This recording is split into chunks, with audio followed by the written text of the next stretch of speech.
For decades, Jimmy Savile was Britain's most recognizable entertainer, a charity hero, a national eccentric.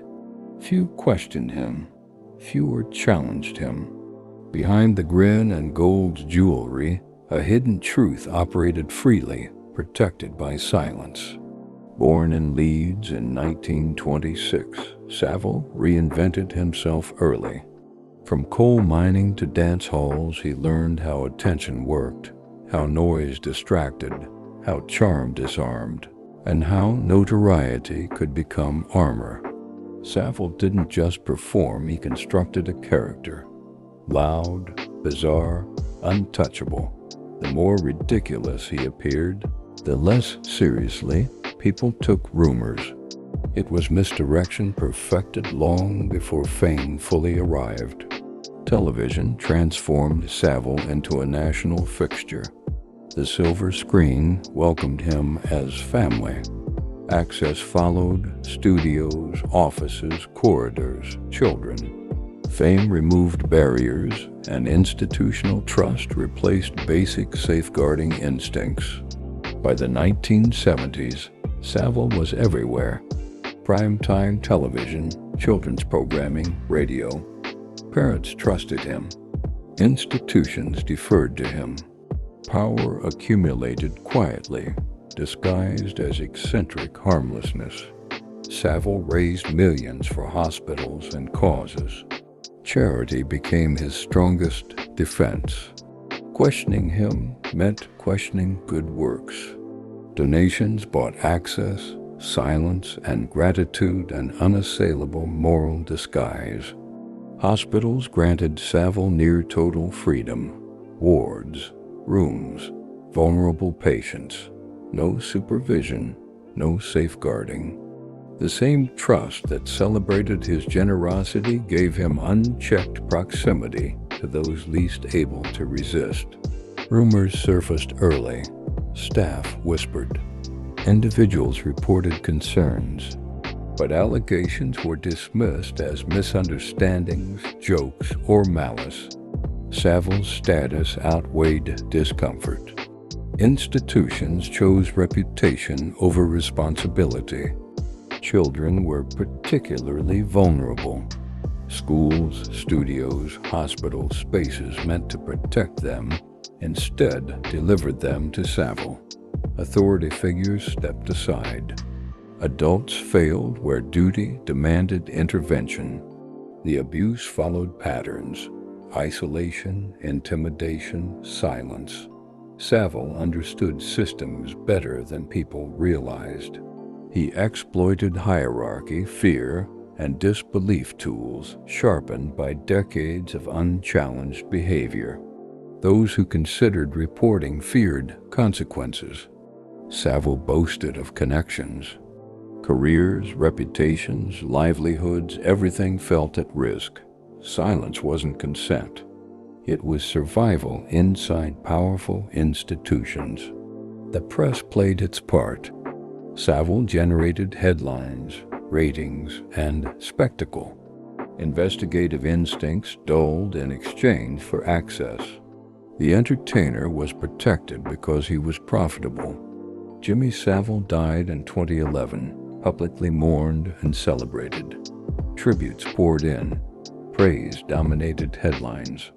The truth lay buried beneath silence. At least for the moment, institutions believed the story had ended. Years passed, then decades. Victims aged. Trauma deepened. Savile remained untouched. The absence of consequences emboldened him, reinforcing the belief that he was beyond accountability. After death, survivors spoke freely. Hundreds came forward. Patterns aligned. Evidence mounted. What had been whispered for decades could no longer be ignored. Investigations concluded Savile was among Britain's most prolific sexual offenders. Abuse spanned generations, locations, and institutions. The volume alone exposed how impossible ignorance truly was. Reviews condemned the BBC's failures. Safeguarding was weak, complaints mishandled, reputation protected at all costs. The broadcaster confronted its darkest institutional shame. Savile's knighthood and honors were posthumously removed. Recognition became repudiation. Public admiration collapsed into disgust. But removal could never undo decades of harm. Survivors described lifelong trauma, trust destroyed, childhood stolen. Many were never believed while Savile lived. Justice arrived late, incomplete, and without consequence for the perpetrator. Savile was not an anomaly. He was a symptom.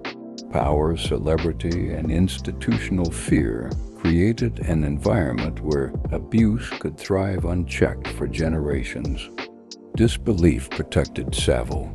People couldn't reconcile the persona with the crimes. Familiarity dulled suspicion.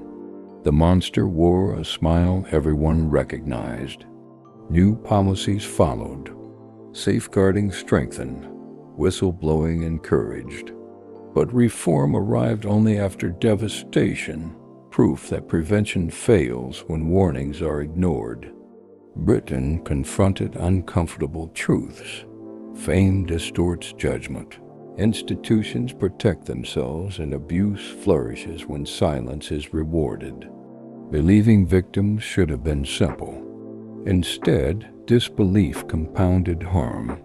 Savile's victims were failed repeatedly by individuals, systems, and a culture afraid to challenge power. The entertainer vanished. In his place stood reality, calculated abuse enabled by celebrity worship and institutional cowardice. The myth could no longer survive scrutiny. The question remains, would warnings be heeded today? Or would reputation again outweigh protection?